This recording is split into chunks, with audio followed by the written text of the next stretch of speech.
Recordarles que estas jornadas que han sido organizadas por la Sociedad Ecuatoriana de Endocrinología, Núcleo de Pichincha, es un evento que cuenta con el aval universitario de la Universidad de las Américas y el aval institucional del Hospital Metropolitano. Al ser un evento con aval universitario, es indispensable que los participantes cumplan con el 80% de asistencia para que posterior a eso puedan rendir la evaluación que llegará al correo con el cual se registraron y si alcanzan el 80% también en esa evaluación, así como el 80% de asistencia, el diploma que se emite será un diploma de asistente aprobado. Si usted únicamente desea participar, pero no va a rendir la prueba o no cumple con la asistencia, su diploma será como asistente. Una vez más, muchísimas gracias. Antes de iniciar, le voy a invitar a la doctora Paola Hervis, actual presidenta de la Sociedad de Endocrinología Núcleo de Pichincha, quien nos va a dirigir unas cortas palabritas. Doctora Hervis, adelante. Buenas tardes, muchas gracias, Paulina.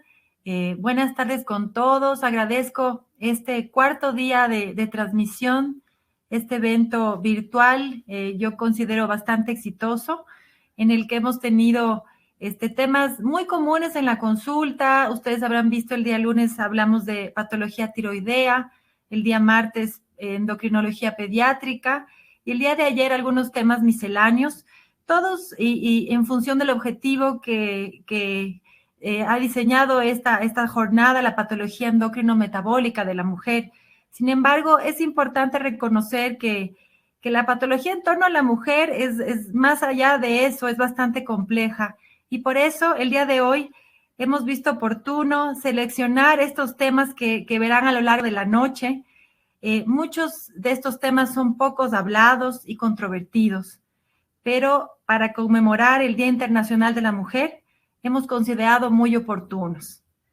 Hemos tenido también el gusto de poder invitar a compañeras a lo largo de estos varios años digamos, de actividad médica desde la universidad y también desde el posgrado en México, y estoy muy agradecida por su participación, la doctora Claudia Ramírez y la doctora Nayeli Martínez.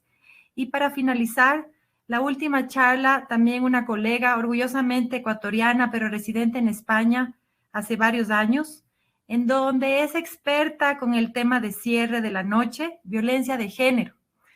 Les invitamos a permanecer conectados toda la noche, pues tenemos temas misceláneos, variados, controvertidos, que seguro sumarán a su aprendizaje y sobre todo nos van a ayudar a brindar una mejor atención a las mujeres. Muchas gracias por su atención. Adelante, doctor David Males. Buenas tardes con todos. Gracias, doctora Hervis, por sus palabras. Bienvenidos todos a nombre de la Sociedad de Endocrinología del Ecuador, Núcleo de Pichincha, al cuarto día de estas jornadas de patología endocrino-metabólica. Como ya nos lo adelantó la doctora Hervis, hoy tenemos unos temas en el módulo de fertilidad y salud sexual, un poco tabú, pocas veces discutidos, pero muy importantes, y tenemos la suerte de contar con expositoras de alto nivel y esperamos que las charlas de este día sean muy provechosas para todos. La primera invitada es la doctora Nayeli Martínez. Ella nos acompaña desde México. Ella es egresada de la Facultad de Medicina de la Universidad Veracruzana. Realizó su especialización de endocrinología en el Hospital de Especialidades del Centro Médico Nacional Siglo XXI del Instituto de Seguridad Social Mexicano. También tiene una especialización en biología de la reproducción humana en el Instituto Nacional de Nutrición Salvador Subirán.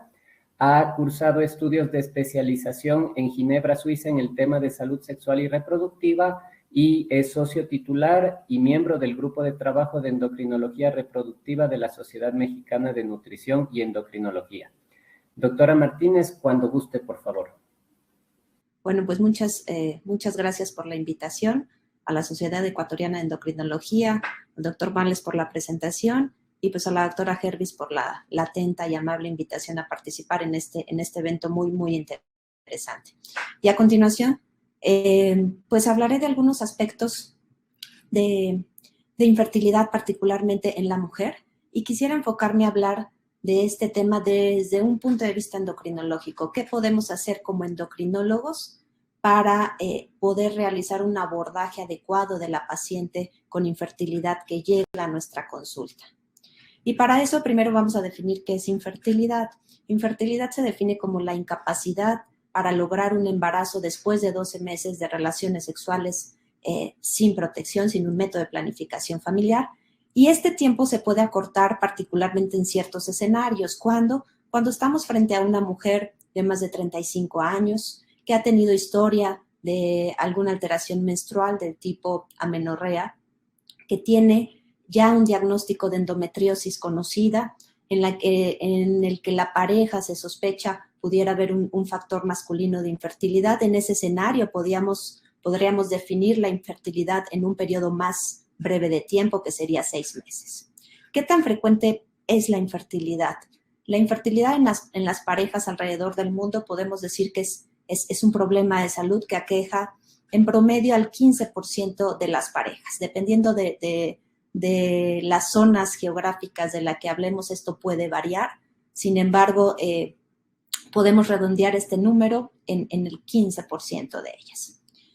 ¿Qué pasa con la mujer? ¿A qué nos estamos enfrentando hoy en día? Hoy en día nos estamos enfrentando a que la mujer inicia su vida reproductiva un poco más tardío, y esto por muchos factores socioeconómicos, principalmente sociales, económicos, en relación al inicio de su vida productiva. Y esto ha llevado a problemas no solo en que hay una declinación de la función reproductiva, en donde se vea comprometida la cantidad de ovocitos de esa mujer, los cuales, como ustedes recordarán, tenemos un número finito de ovocitos. De manera intrauterina, sabemos que el crecimiento de estas células de las ovogonias inicia a partir de la 5ª, 6ª semana de gestación. A partir de la 16ª semana ya podemos ver un folículo primordial, alcanzando un pool máximo alrededor de las 20 semanas de gestación. En promedio podemos decir que en este momento de nuestra vida intrauterina llegamos a tener un máximo de 6 a 7 millones de ovocitos, los cuales se detiene su crecimiento, se quedan en un estado atrésico hasta que inicia la pubertad. Sin embargo, esos 6, 7 millones que alcanzamos en este punto máximo de la vida no son los que vamos a conservar posteriormente. Desafortunadamente, hay un proceso de pérdida de folículos por apoptosis y es por esto que al nacer una mujer cuenta en promedio con 1 millón de ovocitos detenidos en esta primera fase de división meiótica, y que desafortunadamente el proceso apoptótico continúa hasta la pubertad, de tal manera que cuando llega este momento de nuestra vida contamos en promedio con 300 a 400 mil folículos, lo que nos va a permitir en promedio unos 450 ciclos ovulatorios desde que inicia nuestra pubertad, desde la menarca hasta la menopausia.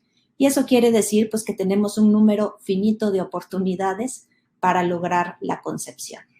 Y más allá de tener este problema de un número finito de oportunidades para lograr un embarazo, tenemos el problema de la calidad. Es evidente que entre más posterguemos ese embarazo, nos vamos a enfrentar no solo a un menor número de ovocitos, sino a una menor calidad. Cuando hablamos de el riesgo de aneuploidías, podemos ver en esta imagen que el riesgo incrementa significativamente a partir de los 30 a 35 años. Es cuando la posibilidad de tener embriones con algún tipo de aneuploidía se incrementa hasta más del 50%. Dentro de nuestra primera evaluación frente a una pareja con infertilidad, tenemos primero que explicarles que la fecundidad es la capacidad de lograr un embarazo en un ciclo natural. Y un primer acercamiento es explicarle a la pareja, explicarle a la mujer que en ese primer intento la posibilidad de lograr un embarazo es baja.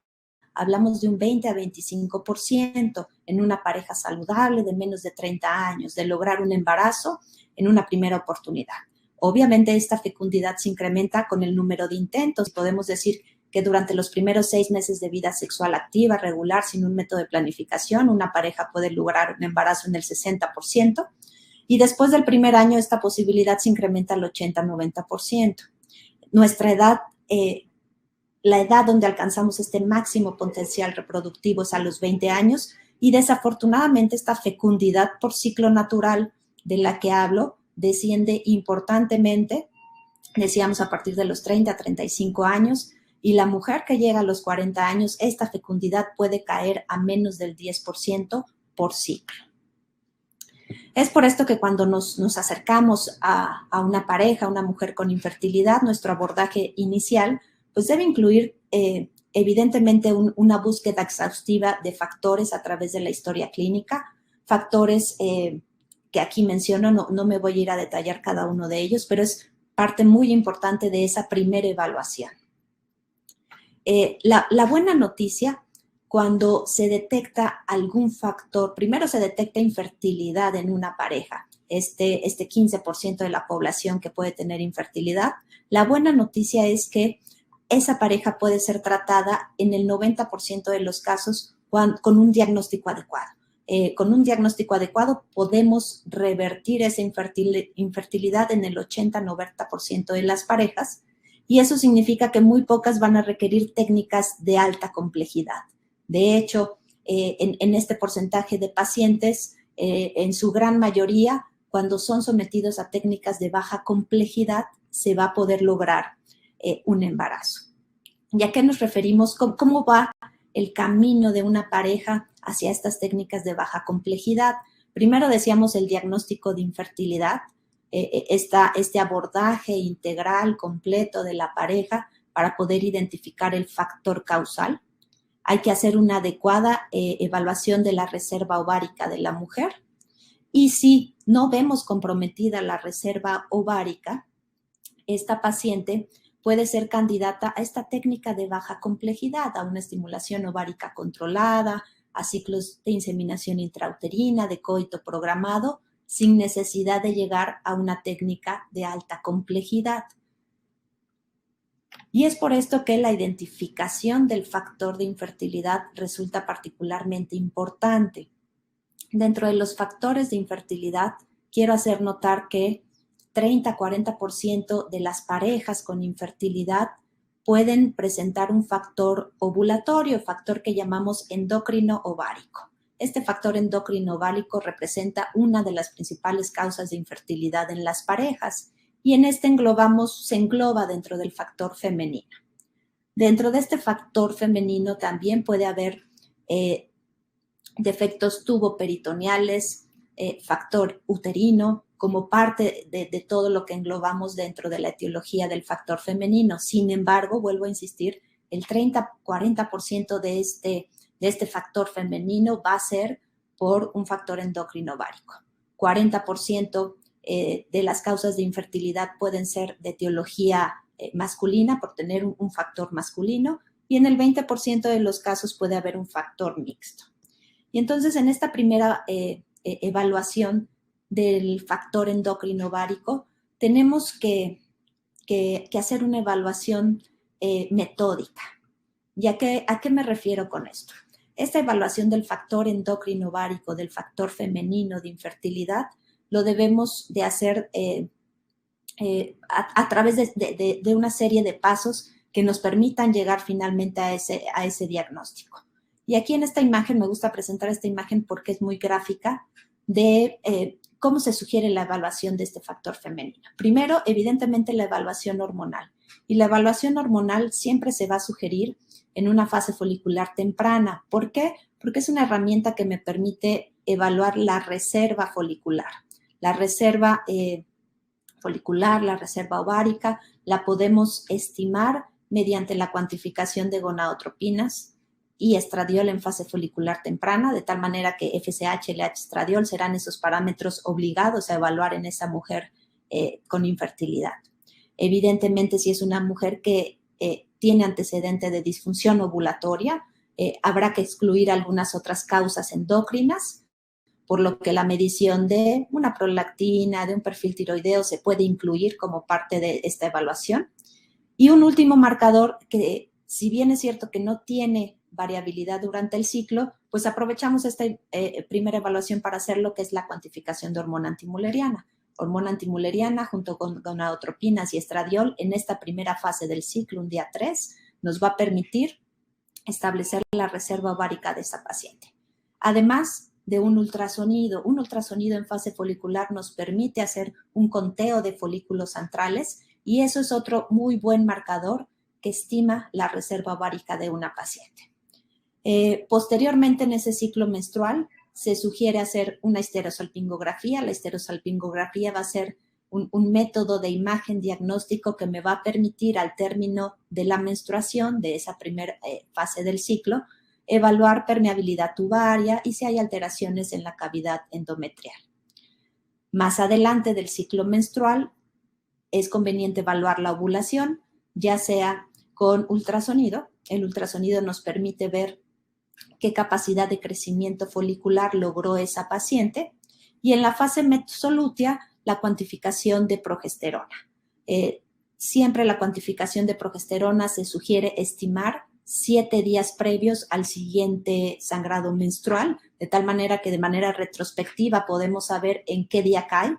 De manera general decimos el día 21, pero para cada paciente puede ser diferente dependiendo de la duración de su ciclo menstrual, de tal manera que una mejor forma de estimar la fase mesolútea de una paciente será de manera retrospectiva. Con el ciclo menstrual anterior, hacemos una estimación del día 7 antes de ese sangrado y podemos definir cuál es la fase mesolútea. Y ese es el momento adecuado para evaluar la progesterona que me va a permitir estimar si hubo una ovulación y de cierta manera la calidad de la ovulación de acuerdo a la concentración de progesterona. Y es así como en un ciclo menstrual podemos hacer esta evaluación de la capacidad reproductiva de esa mujer. ¿Cómo evaluamos los estudios? Esta primera evaluación de gonadotropinas y de estradiol, hay puntos de corte muy específicos para establecer qué capacidad reproductiva tiene una paciente. Por lo menos esperamos que una mujer a la cual le podemos decir que tiene una buena reserva ovárica va a ser aquella que en fase folicular tenga una FSH de menos de 10, que tenga un estradiol entre 30 y 80 picogramos, no más y no menos. No más porque muchas veces esta cuantificación de estradiol en fase folicular resulta controversial, y sobre todo cuando encontramos niveles elevados de estradiol en fase folicular temprana. Se ha observado, se ha estimado que el hiperestrogenismo en fase folicular temprana es un factor pronóstico adverso, nos habla de una pérdida acelerada de folículos, de tal manera que no es positivo ver en una fase folicular temprana niveles de estradiol por arriba de 80 picogramos. Decíamos que en esta primera fase la evaluación de otros ejes como el eje lactotropo, el eje tirotropo, van a ser parte de este protocolo de estudio inicial y la cuantificación de este marcador, que es la hormona antimuleriana, este marcador de reserva ovárica altamente sensible. Y ahí voy a hacer un espacio para hablar en 2 diapositivas sobre la hormona antimuleriana. Dentro de todos los marcadores de reserva ovárica que conocemos, los que acabo de decir, FSH, estradiol en fase folicular temprana, el conteo de folículos centrales, incluso algunos test dinámicos con citrato de clomifeno, son herramientas diagnósticas que no tienen el rendimiento de antimuleriana. Antimuleriana, como ustedes saben, es una hormona cuya principal función es la de modular el crecimiento folicular, particularmente en las etapas tempranas, en las etapas de folículo primordial a folículo preantral. ¿Y esto para qué? Para conservar el full de folículos primordiales. Es un primer mecanismo de regulación de foliculogénesis y, por lo tanto, al ser secretada por las células de la granulosa, nos puede estimar de manera muy fehaciente la reserva de folículos primordiales en una mujer. E incluso cuando se ha comparado con otros marcadores de reserva ovárica, como les decía, el conteo de folículos centrales, la FSH en un día más 3, el estradiol, realmente antimülleriana es un marcador bioquímico con una alta eficiencia, siempre que se cuantifique con tecnologías estándar. Y entonces, ¿cómo interpretaríamos estos resultados? Aquella mujer que por edad tiene un buen pronóstico, tiene menos de 35 años, que encontramos una FSH menos de este punto de corte de 10 en fase folicular, que tiene una hormona antimülleriana arriba de 4 nanogramos por mililitro, y a la que le hacemos un conteo de folículos centrales y encontramos más de 6 folículos por ovario en esa fase folicular temprana, pues va a ser una paciente que va a tener un buen pronóstico, muy buenas probabilidades de lograr un embarazo y que es muy probable que sea candidata a estas técnicas de baja complejidad. Cuando se empieza a complicar la cosa, en aquellas mujeres con más de 40 años, que tenemos una FSH arriba de 10, prácticamente arriba de 15, con hormonas antimüllerianas en menos de 2, menos de 1, conteo de folículos centrales en menos de 3. En este escenario, sí nos estamos enfrentando ante una paciente en la que muy probablemente va a requerir técnicas de alta complejidad. Bueno, finalmente, cuando hablamos de este factor endocrino ovárico, de esta disfunción ovulatoria, aquí quisiera recalcar qué es disfunción ovulatoria, cuál es la manifestación clínica de ese factor endocrino ovárico que se manifiesta como una disfunción ovulatoria. Clínicamente es la paciente que va a tener un sangrado uterino anormal.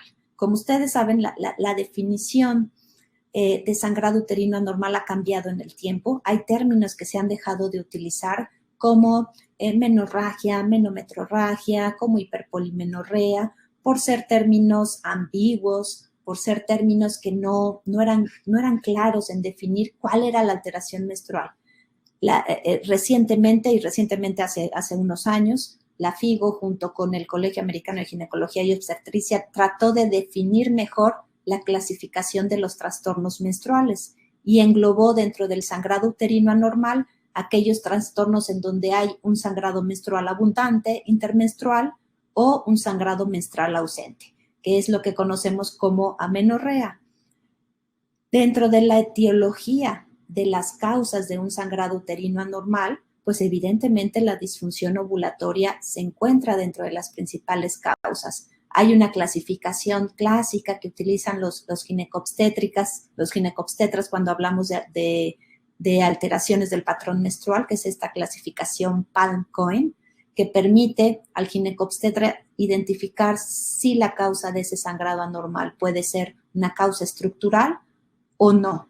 Y dentro de esas causas no estructurales, la disfunción ovulatoria se encuentra dentro de ellas.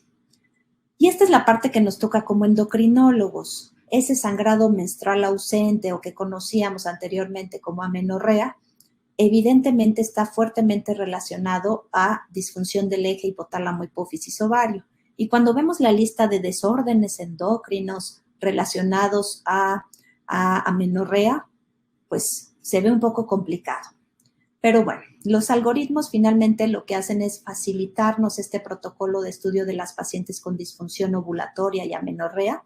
Y aquí en este cuadro trato de resumir justamente cómo sería el protocolo de estudio de estas pacientes con infertilidad que se nos presentan con un sangrado uterino anormal de patrón ausente o amenorrea. ¿Cómo sería el protocolo de estudio? Inicialmente se sugiere una prueba de progestina. La prueba de progestina consiste en administrar ya sea una progesterona natural o una micronizada durante 10 días, en promedio, algunos esquemas dicen de 7 a 10 días, con formulaciones que pueden ir desde acetato de medroxiprogesterona, progesterona micronizada, clormadinona, y nos va a permitir en una primera instancia dividir a las pacientes con prueba de progestina positiva, en donde se logra un sangrado después de la administración, o con pruebas negativas. Y ahí las posibilidades diagnósticas cambian y nos permiten ir enfocando nuestro protocolo de estudio. Además de irnos ayudando en este protocolo de estudio, ¿para qué nos sirve el realizar estas pruebas? Una prueba de progestina y en el caso de resultar una prueba negativa o ausente en el que no se logró un sangrado por descamación del endometrio y pasemos a una prueba combinada. ¿Eso para qué nos va a ayudar? Para poder clasificar esa anovulación de nuestra paciente, esa amenorrea, de acuerdo a la clasificación de la Organización Mundial de la Salud. Esta clasificación creo que es muy útil en la práctica clínica porque nos permite dividir a las pacientes en 3 grupos. La anovulación tipo 1 o el hipogonadismo hipogonadotrófico representa el 10% de las causas de anovulación y este se caracteriza por niveles de gonadotropina y estradiol bajos. Y entonces nos permite englobar a las posibles causas endocrinas que entren en este tipo de anovulación. La anovulación tipo 2 o aquel sangrado anovulatorio, pero en el que encontramos gonadotropinas y estrógenos en rango normal. Este representa el mayor porcentaje de las causas, el 85%, y aquí el síndrome de ovario poliquístico ocupa el primer lugar. Hay otros desórdenes hiperandrogénicos que se pueden incluir dentro de la anovulación tipo 2 normogonadotrófica, como la enfermedad tiroidea, como tumores ováricos o suprarrenales productores de andrógenos, y en fin. Sin embargo, el síndrome de ovario poliquístico ocupa el 85% de las causas. Y finalmente, la anovulación tipo 3, en donde encontramos un hipogonadismo hipergonadotrópico y en donde la falla ovárica primaria prematura ocupa los primeros lugares. ¿Y esto para qué sirve? Aquí pongo un ejemplo de una paciente en donde justamente así es como llegan a la consulta. Esta es una mujer de 30 años, nuligesta, que inicia su vida sexual a los 20 años y que acude por deseo de embarazo. Al interrogatorio, este interrogatorio completo de todos los antecedentes ginecobstétricos, nos dice que desde los 25 años inicia con irregularidad menstrual y esa irregularidad menstrual se manifiesta en razón de 1 a 2 ciclos por año. Es una paciente que evidentemente tiene una definición de amenorrea secundaria. El tener un ciclo menstrual 1 o 2 veces por año nos habla de un sangrado menstrual prácticamente ausente. Y cuando empezamos a explorar esta paciente, encontramos datos ultrasonográficos en relación a ovarios de pequeño volumen, endometrio, un endometrio hipoproliferativo, y esto pues nos va a meritar hacer un protocolo de estudio completo. Y esta es la parte en la que los endocrinólogos, insisto, jugamos un papel muy importante. Esta paciente con amenorrea, la sometimos a una prueba de progestina. La prueba de progestina resultó negativa, no tuvo un sangrado menstrual y ahí evidentemente nos estamos encontrando muy posiblemente ante una anovulación tipo 1, hipogonadotrópica hipoestrogénica. Y lo confirmamos una vez que hacemos la cuantificación de FSH, LH, estradiol, vemos clásicamente el patrón de hipogonadismo hipogonadotrópico, procedemos a estudiar la hipófisis y no se observan alteraciones estructurales por imagen, pero característicamente de manera bioquímica vemos este patrón de esteroides sexuales completamente abatidos con gonadotropinas bajas. ¿Qué llamaba la atención de la paciente? Y aquí me regreso un poco al caso. Cuando se hace un interrogatorio más concienzudamente, es una paciente delgada con índice de masa corporal en 19 y que al interrogatorio refiere actividad física intensa, ejercicio 7 días a la semana, más de 840 minutos a la semana, con pérdida de peso importante, 10 kilogramos entre los 20 a 25 años. Y esto nos debe de poner en alerta cuando tenemos estos hallazgos bioquímicos, estos hallazgos de imagen. Es muy posible que nos encontremos ante una amenorrea hipotalámica, una amenorrea en donde no encontremos una alteración estructural hipofisaria, en la que podemos descartar otros diagnósticos sindromáticos como el hipogonadismo hipogonadotrópico por síndrome de Kallmann, etcétera, etcétera, y en donde sabemos que los estresores endocrinos van a ser la principal causa de esa anovulación en la paciente.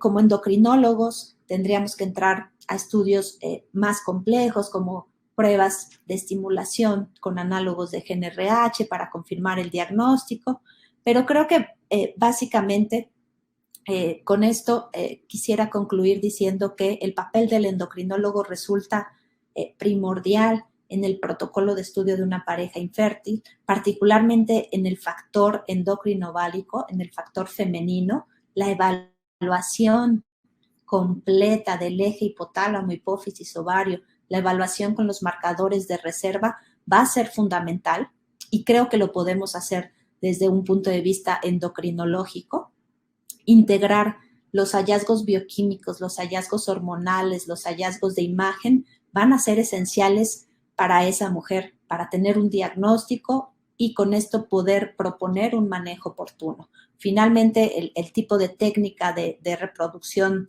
será del biólogo de la reproducción, pero creo que podemos aportar mucho desde el punto de vista endocrinológico para identificar algunas causas que con su corrección van a hacer que esa paciente pues quizá no llegue a una técnica de alta complejidad. Bueno, pues muchas gracias por su atención. Quedo a sus órdenes para cualquier duda. Estoy al pendiente en el chat. Muchísimas gracias a la doctora Martínez. Tema complejo, lo hemos abordado, lo he enfocado sobre todo desde el punto de vista endocrinológico, pero como nos indica, necesita un abordaje integral. Tenemos un par de preguntas en el chat. Una nos dice, ¿cuándo se pide hormona antimuleriana como en general? Y luego otra relacionada, que nos preguntan si la hormona antimuleriana está en rango adecuado para la fase folicular y esto predice alta probabilidad de embarazo, si sería o no totalmente necesario medir el resto de hormonas o si solo con esa antimuleriana normal podríamos ya iniciar los tratamientos. Doctora Martínez, por favor. Sí, definitivamente como marcador de reserva la antimuleriana tiene una mejor capacidad de predicción más que una FSH, más que un estradiol. Se llega a equiparar al conteo de folículos antrales. Entonces, si yo tuviera una antimuleriana arriba de 4 nanogramos mililitro, pues muy posiblemente con esa sola herramienta pudiera decirle a la paciente que hay reserva. Ojo, antimuleriana no me predice calidad del ovocito, me dice si hay ovocitos, pero la edad es un factor que juega mucho papel cuando estamos frente a una pareja con infertilidad. Entonces, ese es otro tema, ¿no? Podemos decir, bueno, sí hay reserva, pero si es una mujer de 40 años, invariablemente el riesgo de aneuploidías se incrementa, aunque yo tenga una antimuleriana normal. Perfecto, gracias, doctora. Otra pregunta, aunque esto ya es algo más de manejo, que para el tratamiento, en lugar de citrato de clomifeno, si hay alguna otra alternativa. Y no hay otras preguntas, yo quisiera hacerle una de mi parte respecto al rendimiento de la antimuleriana en pacientes que quieren preservar fertilidad, pacientes sobrevivientes de cáncer, por ejemplo. ¿Los valores son los mismos y la misma consideración con una antimuleriana podemos proceder a recuperar folículos? Sí, en pacientes con neoplasias que van a ser sometidos a algún tratamiento que puede afectar la reserva, se sugiere la criopreservación y siempre se evalúa de primera instancia cómo está la reserva para poder hacer una criopreservación, un procedimiento de criopreservación, siempre tomando en consideración esta antimuleriana arriba de 4. Ese sería el escenario ideal para hacer el proceso de criopreservación. Habrá pacientes que se puedan llevar a este procedimiento con niveles más bajos, pero nunca en menos de 2 o menos de 1. Ahí no se sugiere hacer criopreservación.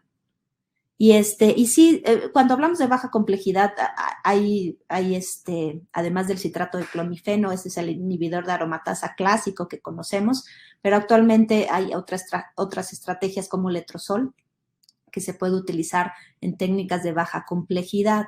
Incluso podemos utilizar gonadotropinas en ciclos de baja complejidad, pacientes que van a ser sometidas a un coito programado, pero en el que queremos hacer una estimulación ovárica mayor, podemos utilizar esquemas con gonadotropinas, independientemente de que no sean técnicas de alta complejidad. Baja complejidad, citrato de clomifeno, letrozol, gonadotropinas, ya sea para coito programado o para inseminación intrauterina. Una última pregunta, doctora, en honor al tiempo. Nos preguntan si la tendencia frecuente actual a manejo dietético con medicación o dietas muy restrictivas puede tener afectación de la fertilidad a largo plazo o es solo un fenómeno del momento.